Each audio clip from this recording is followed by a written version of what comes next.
Shalom. Ada banyak orang Kristen berpikir Yesus sudah mati 2000 tahun lebih yang lalu untuk hidupnya. Itu betul. Yesus mati 2000 tahun yang lalu untuk menebus dosa seluruh manusia. Dan dia berkata, waktu dia mau disalibkan dan sudah mau mati, dia berkata, sudah selesai. Sudah selesai. Apa yang selesai? Maksudnya sudah selesai itu adalah tanggung jawab yang diberikan oleh Tuhan, oleh Bapa kepada Tuhan Yesus. Dia sudah menyelesaikan pekerjaannya. Dia sudah menyelesaikan tanggung jawabnya. Dari awal sampai akhir dia kerjakan tuntas. Maka dia bilang sudah selesai. Tetapi ada banyak orang Kristen kurang memahami apa maksud sudah selesai di situ. Orang Kristen memahami sudah selesai, dia pikir hidupnya pun sudah selesai. Karena Yesus sudah menyelesaikan perjuangannya, orang Kristen pun berpikir bahwa perjuangan hidupnya pun sudah selesai. Ini sesuatu yang keliru. Sehingga ada banyak orang Kristen yang tidak berjuang dengan maksimal, yang tidak berjuang dengan proporsional untuk mengerjakan tanggung jawabnya sebagai pengikut Kristus, sebagai orang percaya, sebagai umat pilihan, karena berpikir bahwa Yesus sudah menyelesaikan. Nah, Bapak Ibu Saudara yang dikasihi Tuhan, kita yang di sini dan juga yang di rumah atau dimanapun kita berada, apa yang Yesus selesaikan adalah tugasnya yang diberi Bapa kepadanya. Dan tugas kita pun masing-masing sebagai umat pilihan, kita punya tugas masing-masing. Kita punya tanggung jawab masing-masing. Yang Tuhan Yesus selesaikan itu adalah tanggung jawabnya menebus dosa, membayar upah dosa. Dan oleh karena Yesus menyelesaikannya, maka kita berkesempatan melakukan tanggung jawab kita. Kalau dulu sebelum Tuhan Yesus menyelesaikannya, apapun yang kita lakukan tidak bernilai di hadapan Bapa. Tidak ada gunanya, kebaikan apapun tidak ada gunanya. Jadi tidak ada gunanya orang melakukan kebaikan apapun kalau Yesus tidak menyelesaikan tugas. Tetapi setelah Yesus menyelesaikan tanggung jawabnya dan dia bilang sudah selesai, maka kebaikan kita, perbuatan kita, kebenaran yang kita kerjakan menjadi bernilai di hadapan Tuhan. Itu sebabnya firman Tuhan berkata, nanti setiap orang akan dimintai pertanggungjawaban. Baik jahat, baik juga yang benar. Orang lakukan yang baik, orang lakukan yang benar, akan diminta pertanggungjawaban. Berarti setiap orang melakukan apapun ada konsekuensinya. Tapi kalau dulu enggak, sebelum Yesus mati, enggak perlu, karena setiap orang pasti meluncur ke neraka. Apapun yang dilakukan orang enggak ada gunanya, pasti meluncur ke neraka. Tetapi Yesus dengan kematiannya, dan kita menjadi umat pilihan, kita menjadi orang percaya, semua orang ditebus. Kuasa dosa telah dipatahkan dan setiap dosa-dosa kita sudah ditebus olehnya. Maka hari ini perjuangan kita menjadi berat di hadapan Tuhan. Itu sebabnya sebagai orang-orang Kristen yang ikut memahami, menghayati pengorbanan Tuhan Yesus, maka kita harus memberi penghargaan yang pantas, harus memberi respon yang pantas atas apa yang Tuhan Yesus lakukan. Mari kita membuka firman Tuhan dari Roma pasal yang ke-6. Roma pasal yang ke-6, ayatnya yang ke-10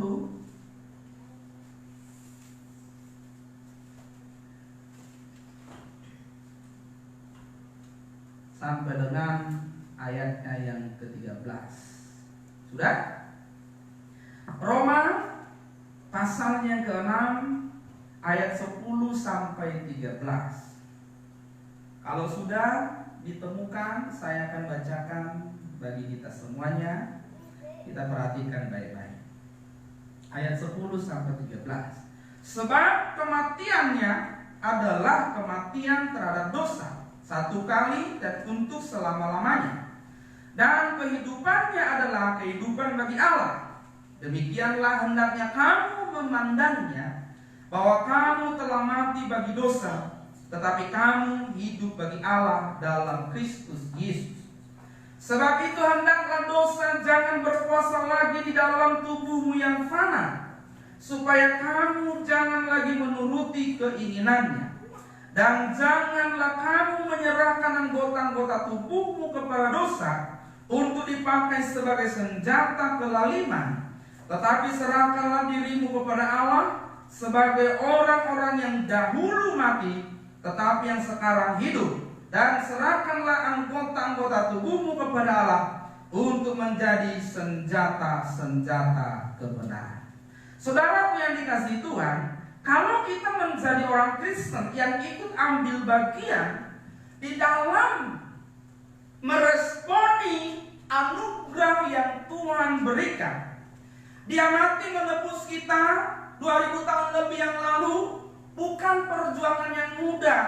Memberi nyawanya bagi seluruh manusia bukan perjuangan yang mudah. Itu sebabnya orang-orang yang ikut ambil bagian dalam perjuangan ini untuk meresponi.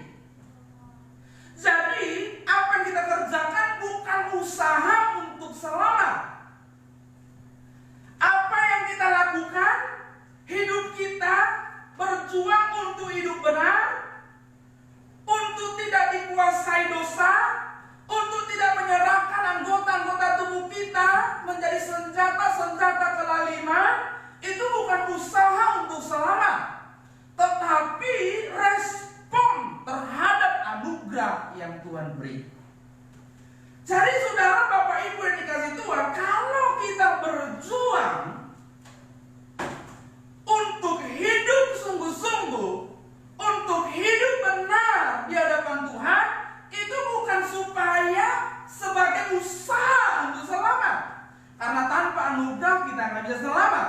Tetapi bukti dari kita meresponi apa yang Tuhan tawarkan bagi kita. Setiap orang tidak mungkin bisa selamat tanpa dia meresponi, menerima, percaya, menerima, bukan dengan mulut, bukan cuma dengan akal, tapi dengan tindakan. Ini yang berat. Makanya kalau kita lihat, kematiannya adalah kematian terhadap dosa satu kali untuk selama-lamanya, dan kehidupannya adalah kehidupan bagi Allah. Demikianlah kamu hendak memandangnya. Jadi kematiannya kematian terhadap dosa, kehidupannya kehidupan terhadap Allah. Demikianlah kita harus memandangnya. Kalau kita mau ambil bagian dalam hal ini, maka kita harus memandang, kita juga harus mati terhadap dosa, dan hidup kita hidup bagi Allah. Maka Paulus berkata bahwa hidup yang kuhidupi hari ini bukan aku lagi. Dia berkata, aku sudah mati. Aku sudah mati. Dan hidup yang kuhidupi hari ini adalah Kristus yang hidup di dalam aku. Paulus mengerti betul apa artinya meresponi anugerah keselamatan. Ada banyak orang berpikir, kalau dia merespon anugerah keselamatan, dia berpikir datang ke gereja, ikut acara-acara kegiatan rohani. Memang itu baik, tapi itu bukan esensi. Nah, kalau keadaan kita hari ini bagaimana? Kita bisa berkumpul di gereja? Nggak bisa.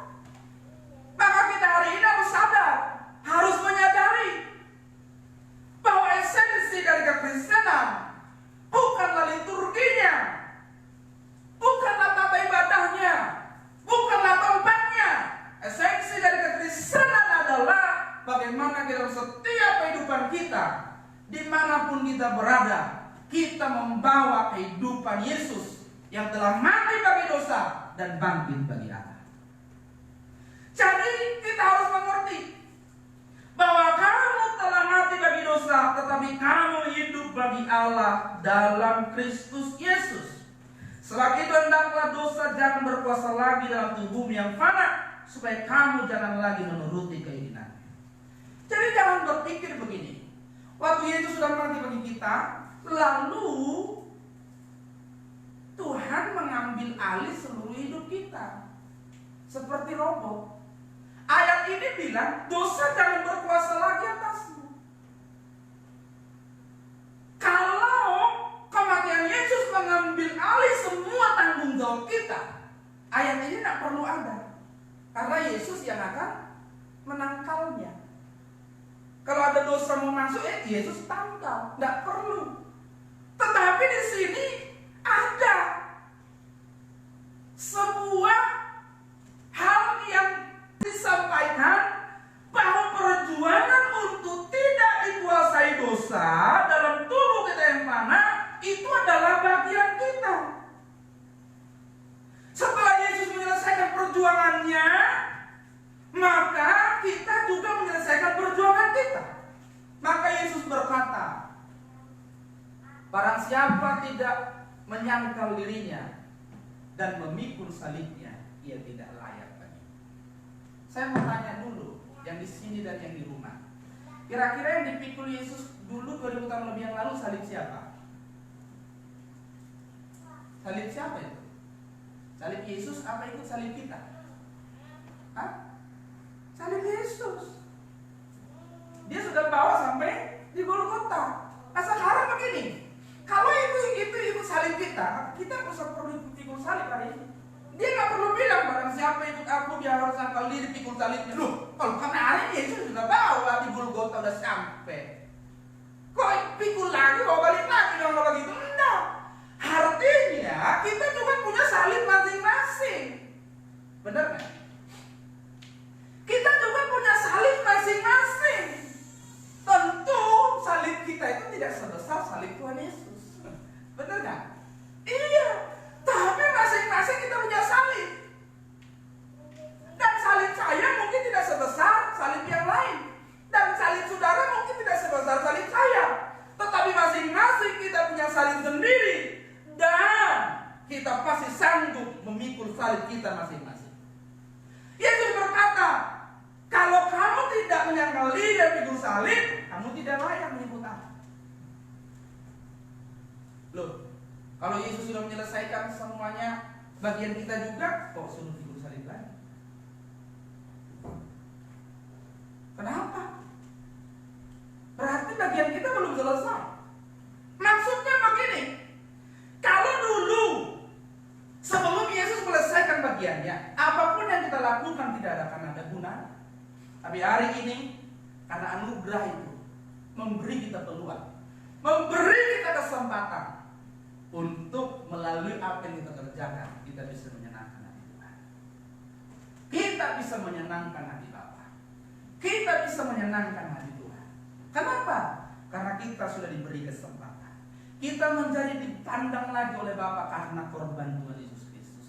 Ini pengorbanan. Jadi hari ini kita tidak cukup hanya kita meratapi.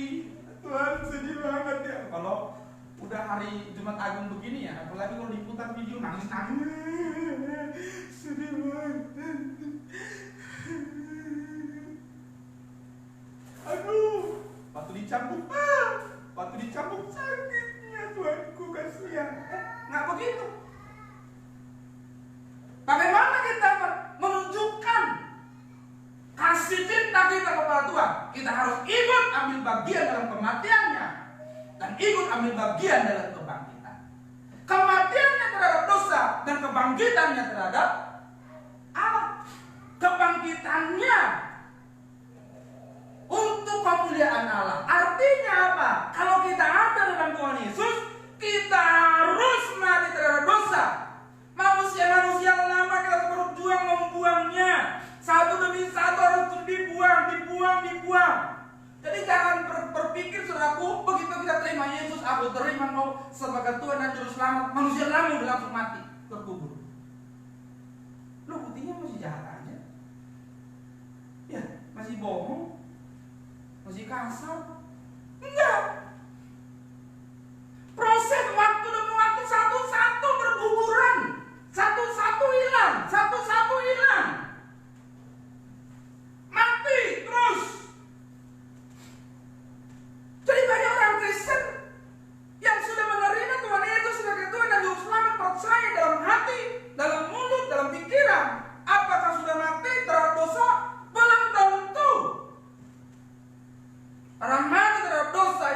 bertindakan. Adakah ini orang nggak usah diomongin? Lihat aja kadang-kadang marah, ya. Apalagi diomongin. Tapi katanya sudah mati terhadap dosa.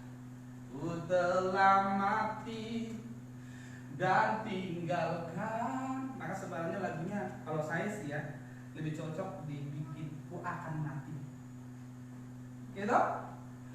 Kalau ku telah mati itu kan sudah perfect tense ya. Sudah selesai. Ya kan? Sudah selesai. Tapi ku akan mati, masih berjuang terus. Dan tinggalkan cara hidupku yang lama. Bener gak gitu? Kadang-kadang kita nyanyi pun seringkali gak sesuai dengan irama hidup kita. Ya kan? Bener gak? Banyak lagu-lagu yang kita nyanyikan gak sesuai dengan irama hidup kita. Ku selalu memandang Tuhan. Bener gak? Ya, atau memandang yang lain. Ku selalu memuji Dia. Kiri kananku ada Tuhan. Kalau kiri kanan ada Tuhan pasti ngabisin dosa. Kelilingku ada Tuhan. Bener gak? Angkat Tuhan. Presiden aja sekelilingmu ada tuh, nggak bisa kau bikin dosa. Takut apalagi Tuhan. Tapi faktanya ada banyak orang hari-hari ini yang nyanyi sekelilingku ada Tuhan. Gampang tuh bikin dosa. Ya nggak? Nggak berat tuh rasanya bikin dosa. Kadang-kadang berat. Kehadiran manusia itu lebih menakutkan, lebih menggetarkan daripada kehadiran Tuhan. Kenapa? Tuhan mau kelihatan ya. Karena banyak orang Kristen tidak bisa menghayati kehadiran Tuhan secara real, lebih real dari kehadiran siapapun. Ini harus dihayati dan dihayati sungguh-sungguh. Bahwa memang benar Tuhan itu maha hadir dan kehadirannya lebih nyata, lebih real dari kehadiran siapapun. Kalau ada orang yang kau hormati hadir di sampingmu, pasti kau takut buat Allah. Benar nggak? Tapi lihat, seringkali orang tidak menyadari, tidak menghayati hadirnya Tuhan di samping. Padahal Tuhan itu maha. Nah itu sebabnya kita harus sungguh-sungguh memahami.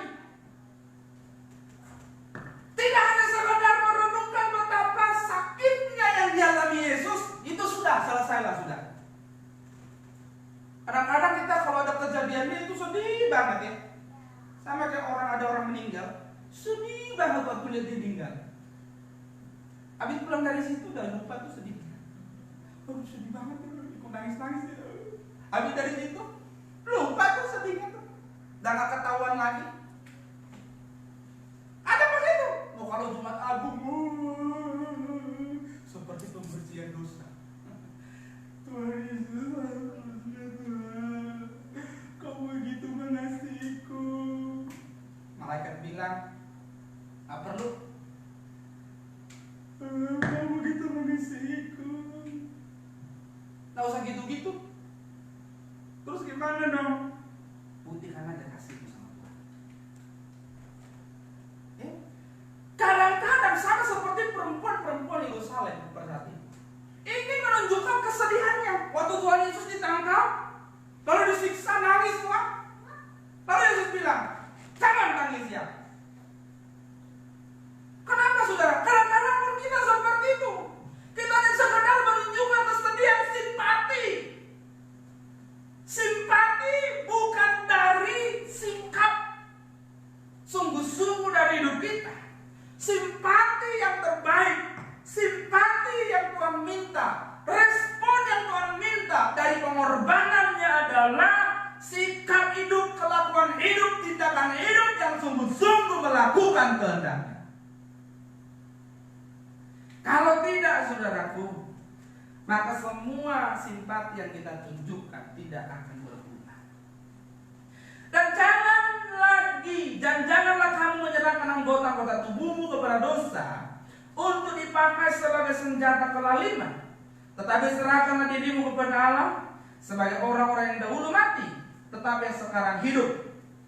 Dan serahkanlah anggota-anggota tubuhmu kepada Allah untuk menjadi senjata-senjata kebenaran. Saya mau tanya, di sini dikatakan siapa yang harus menyerahkan? Kita kan? Berarti itu tanggung jawab kita. Untuk tubuh kita ini diserahkan menjadi senjata-senjata kebenaran, kita yang bertindak. Jadi jangan berpikir bahwa Tuhan akan mengambil alih tanggung jawab kita. Sama seperti sekarang, virus corona.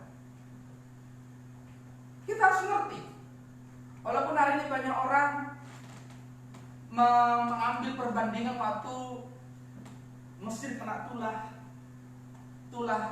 pada saat itu bahwa semua anak sulung laki-laki akan mati. Lalu Tuhan menyampaikan kepada umat-umat bangsa Israel pada saat itu supaya mereka membubuhkan darah domba di depan setiap pintu mereka, supaya mereka kalau tulah itu malaikat maut melihat tanda darah itu, lalu itu malaikat maut itu melewatkannya. Tapi saya mau tanya, ada nggak bagian umat Israel? Ada. Satu, yang pertama, membubuhkan darah domba. Cukup kan situ? Yang kedua, jangan keluar rumah. Benar kan? Jadi maksudnya begini, ada bagian Tuhan, ada bagian kita. Coba kalau saya tanya, Tuhan sudah bilang, bubuhkan darah domba di pintu rumahmu. Lalu bangsa Israel berkeliaran di luar. Ditaruh darah di pintunya, tapi masih tak berkeliaran. Bisa mati nggak? Mati. Maksudnya begini, masing-masing punya bagian. Kalau ada satu orang, dua orang dari umat bangsa Israel pada saat itu yang berkeliaran, anak sulungnya berkeliaran di luar, mati atau tidak? Pasti mati. Tuhan tak akan bilang begini, wih, ada di luar, aku ambil alih. Nah, Tuhan sudah memberi tanggung jawab yang mana, tanggung jawab kita yang mana. Itu sebabnya kita harus sungguh-sungguh mengerti dan memahami. Kalau hari ini ada banyak orang merasa sudah percaya diri, sudah mengakui Tuhan Yesus, sudah menerimanya melalui mulutnya, melalui akal budinya, pikirannya, nalarnya, lalu dia merasa sudah nyaman, sudah puas. Itu salah. Kekristenan yang sejati adalah kekristenan di mana mereka memikul salibnya masing-masing. Sama seperti Yesus memikul salib 2000 tahun lebih yang lalu, setiap orang pun punya salibnya masing-masing yang harus dipikul. Kekristenan bukanlah mereduksi standar kualitas iman yang sebenarnya. Kekristenan justru menunjukkan iman yang lebih berkualitas daripada iman siapapun. Kekristenan justru menunjukkan iman bahwa tidak ada iman yang seberkualitas iman-iman orang Kristen daripada iman siapapun. Jadi kekristenan itu adalah kehidupan yang mencetak manusia-manusia yang berkarakter seperti Allah. Itu sebabnya Tuhan Yesus berkata, kamu harus sempurna seperti Bapa. Kita harus serupa dengan Yesus dan sempurna seperti Bapa. Ini bukan karakter yang main-main, saudara. Dan inilah yang dikehendaki oleh Allah melalui korban Tuhan Yesus. Kita dikembalikan kepada rancangannya yang semula, memiliki kembali karakter Allah yang dulu diberi kepada Adam waktu Adam diciptakan. Memiliki ketaatan kepada Tuhan, memiliki kepekaan terhadap kehendak Allah. Itu yang hilang hari-hari ini. Kalau soal kumpul, orang Kristen mah jagonya. Kalau soal bikin acara, orang Kristen jagonya. Kalau soal nyanyi, orang Kristen jagonya. Dan jangan lupa, kalau hanya suara bagus, kumpul sama, Yesus nggak terlalu butuh. Kenapa? Ada malaikat lebih jago, saudara. Iya toh? Orkestra di surga itu luar biasa sempurna. Tapi ketika anak Tuhan menaikkan satu pujian yang lahir dari irama hidupnya, kesungguhan hatinya, dan itu perjuangan hidupnya setiap saat, wah, malaikat yang suaranya paling sempurna sekalipun kalah. Kalah. Itu hati Tuhan bisa meleleh. Walaupun suaranya fals, dari C kuncinya, suaranya dari kita. Tapi kalau itu irama hidupnya dan perjuangan hidupnya, Tuhan sangat menghargai. Daripada orang bilang, aku mengasihi Engkau Tuhan, tapi faktanya hidupnya jauh dari mengasihi Tuhan. Jadi hari ini kalau kita memperingati kematian Tuhan Yesus Kristus, mari kita menghayati hidup kita hari ini sudah seperti apa. Apakah kita sungguh-sungguh menghargai kematiannya? Apakah kita sungguh-sungguh menghayati kematiannya? Apakah kita sungguh-sungguh merespon dengan sungguh-sungguh kematiannya? Jangan hanya menangis menonton filmnya, jangan hanya menangis merenungkannya. Itu tidak cukup. Tindakan dalam kehidupan kita, sungguh-sungguh kita membawa kematiannya. Itu sebabnya dia berkata, waktu dia melakukan perjamuan malam beserta murid-muridnya, dia katakan dalam perjamuan itu, buatlah ini sebagai peringatan akan aku, dan beritakanlah kematianku sampai aku datang. Maksudnya apa, saudara? Kita harus melihat bahwa kehidupan kita sebagai pengikut-pengikut Kristus harus menyadari ini bukan perjuangan mudah, bukan perjuangan gampang. Ada tanggung jawab yang berat dalam hidup kita. Kalau hari ini banyak orang Kristen, saya anak Tuhan, saya orang Kristen, tapi kualitasnya sama saja dengan orang-orang pada umumnya. Tidak ada bedanya. Kenapa? Karena kekristenan diajarkan tidak tepat, tidak sesuai dengan Injil yang disampaikan oleh Tuhan Yesus. Kenapa, saudaraku? Kekristenan mengajarkan hari-hari ini bahwa ikut Tuhan, bahwa cukup menerimanya, percaya, menerimanya dalam percaya dalam hati, mengaku dengan mulut, cukup. Padahal mereka tidak tahu arti sebenarnya dari ayat. Percaya yang benar itu seperti apa? Menerima yang benar seperti apa? Kalau orang percaya menerima yang benar, maka dia harus mempraktekannya dalam kehidupannya. Waktu Abraham percaya kepada Allah, waktu Abraham menerima panggilan Allah, maka dia memutuskan untuk berangkat meninggalkan Ur Kasdim dari tempat yang sudah menetap menjadi pengembara selama hidup. Dari sini kita belajar sebenarnya bahwa panggilan Tuhan ini adalah panggilan pengembara. Kenapa? Karena memang dunia ini bukan rumah kita. Benar kan? Kalau kita mencari umat-umat Tuhan Yesus, kita harus sadar satu hal, bahwa dunia ini bukan rumah kita. Amin. Bukan rumah kita. Kita hanya pengembara. Makanya dalam seluruh kehidupan kita, hidup kita ini dalam pengembaraan ini hanyalah persiapan menuju negeri kekekalan. Kalau orang tidak mempersiapkan itu, dia akan menyesal. Kenapa menyesal? Karena nanti ketika dunia ini diakhiri, dia tidak ikut dalam negeri yang dibangun oleh Allah sendiri, yaitu langit baru, bumi baru yang disediakan. Kalau kita lihat hari ini, dunia itu makin, saya kasih tahu Bapak Ibu, saya kasih tahu dimanapun kita berada hari ini, yang di rumah, siapapun yang menonton ini, saya beritahu, dunia ini tidak akan semakin baik. Tidak akan semakin baik. Kalau ada orang berkata dunia ini akan lebih baik, maka dia lupa apa yang firman Tuhan katakan tentang dunia. Itu sebabnya apa yang harus kita perjuangkan. Berjuanglah supaya Tuhan memberi kasih-Nya, belas kasihan-Nya kepada sebanyak-banyaknya orang untuk diberi kesempatan untuk bisa berjuang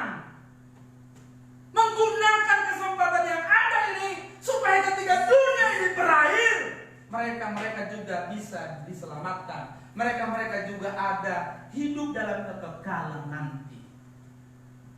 Dunia ini kan, kalau hari ini corona, belum puncak. Hari ini saja corona orang sudah kayaknya puncak, jadi puncaknya dunia ya. Aduh, udah pusing orang. Di rumah, kalau di rumah nggak kerja gimana makan? Pemerintah juga mulai pusing, saudara. Pusing semua. Orang kaya juga pusing. Lihat mobil mewah nggak pernah dipakai di rumah. Mobil 78 nggak pernah dipakai. Uang banyak, baju bagus-bagus, nggak bisa jalan-jalan, nggak bisa ke mall, nggak bisa belanja. Duit nggak ada gunanya. Wah, kalau kita udah biasa nggak punya duit juga. Belanja tidak belanja, udah santai kita. Nah, orang hari ini mulai belajar bahwa kenikmatan hidup yang sesungguhnya bukan di sini. Amin. Bukan di sini. Maka kalau kita punya uang, punya harta, kalau bukan untuk Tuhan, aduh. Sebenarnya dalam keadaan seperti ini pun kita mulai sadar bahwa Mammon itu tidak jujur. Benar nggak? Nah, bisa menolong. Salah satu orang kaya kemarin ada yang di Facebook bilang, diperlihatin mobilnya, mobil mewah. Lalu dia bilang begini, lihat, tidak ada gunanya kekayaan, harta nggak ada gunanya. Lihat mobil-mobil mewah berderet tidak bisa dipakai. Iya, waduh, takut bener. Yang sebenarnya yang mana paling menakutkan adalah kalau sampai orang lagi takut sama corona dan kayak Tuhan. Takut sama corona, tapi lupa mempersiapkan hidup. Kenapa? Jangan bilang kalau anak Tuhan itu nggak boleh sakit. Jangan salah. Yesus berkata tubuh memang harus mati karena dosa, bisa mati karena macam-macam. Karena memang tubuh hidup karena dosa bisa kena penyakit. Tapi jangan tantang penyakit.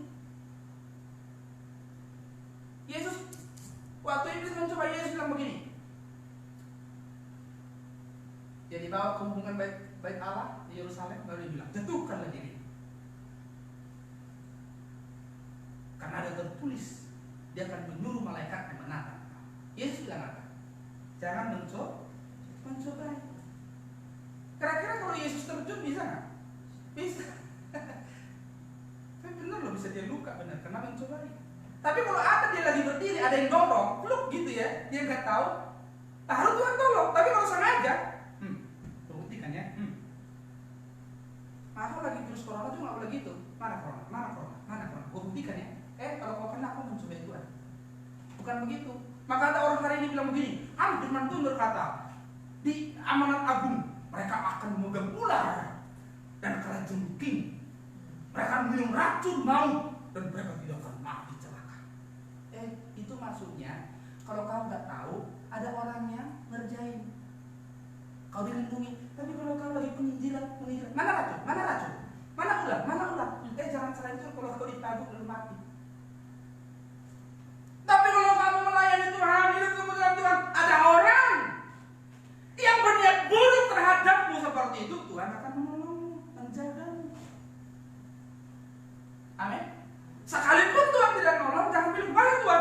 Nggak gitu. Memang tubuh akan mati. Jadi doa kita bagaimana dong? Kalaupun aku mengakhiri hidup, aku telah ditemukan berkeadaan seperti yang Bapa kehendaki. Amin. Itu yang paling penting, saudara. Itu sebabnya hari ini kita harus mengerti kematian Tuhan Yesus Kristus 2000 tahun yang lalu yang kita peringati hendaknya membuat kita menghayati kehidupan kita yang harus berjuang, yang harus meresponi kematian. Kita tangisi hidup kita yang belum seperti yang Tuhan mau. Kita tangisi hidup kita yang belum masih jauh dari apa yang Tuhan mau. Kita lihat keadaan dunia hari ini yang tidak akan semakin baik. Dan kita persiapkan, kita berjaga-jaga. Kita terus berjaga-jaga. Berjaga-jaga itu bukan begini, aku siap Tuhan, aku siap Tuhan, aku siap Tuhan. Bukan. Berjaga-jaga itu adalah berarti kita melakukan tindakan-tindakan yang sesuai dengan kehendak Tuhan. Amin. Jangan takut, jangan gentar. Kita tidak tahu apa keadaan dunia ke depan. Yang jelas keadaan dunia ke depan akan semakin tidak baik. Tetapi kita percaya kita akan selalu ada dalam genggaman Tuhan. Kita menyerahkan berjuang dalam tangan Tuhan. Maka kita akan aman di dalam tangannya. Apapun yang terjadi, sekalipun tubuh kita ini akan mati, sekalipun dunia ini akan berakhir. Ketika kita berjuang sungguh-sungguh, karena Tuhan memberi kita kesempatan, memberi kita peluang melalui kematiannya, kita bersyukur Dia melakukan itu. Dan kita buktikan, kita mau buktikan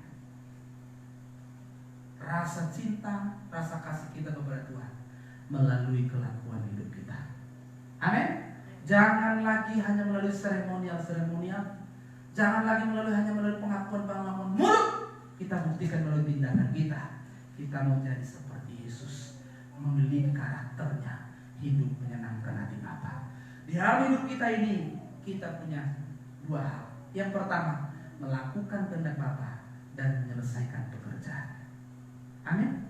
Mari kita maknai kematian Tuhan Yesus ini dengan kesungguhan, meneladani hidupnya dan mempraktekkan dalam hidup kita. Tuhan memberkati. Mari kita berikan tepuk tangan buat